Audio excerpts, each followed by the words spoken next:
நாம் சமைக்க போகிறது முட்டை சாண்ட்விச் எப்படி செய்யறதுன்னு பார்க்க போகிறோம்.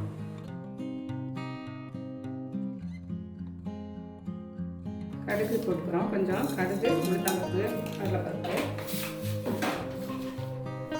சீரகம், கருவேப்பிலை, பச்சை மிளகாய் பொடியாக நறுக்கியது,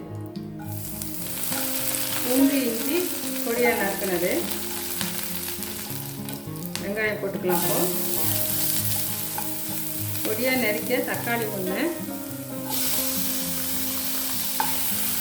அரை டீஸ்பூன் மிளகாத்தூள். ஏற்கனவே பச்சை மிளகாய் போட்டுருக்கேன்னா இஞ்சி போட்டிருக்கிறோம், அதனால் மிளகுத்தூள் 1/4 டீஸ்பூனும் அரை டீஸ்பூன் மிளகாய் தூளும் போடுறோம். உப்பு தேவைக்கேற்ப போட்டுக்கோங்க.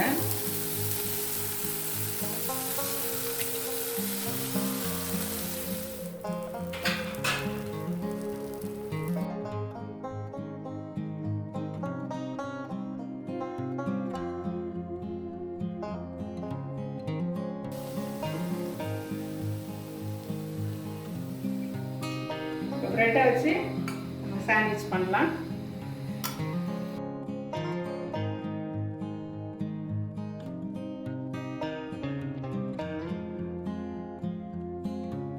ரெண்டு பக்கம் நல்லா டிப் பண்ணிட்டு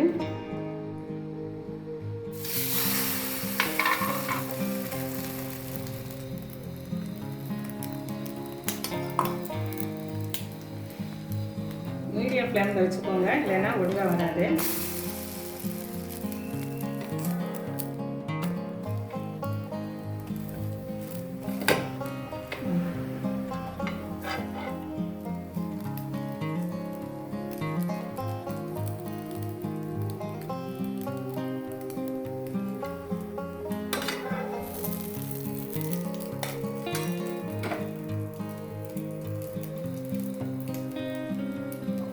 சுவையான சாண்ட்விச் ரெடி.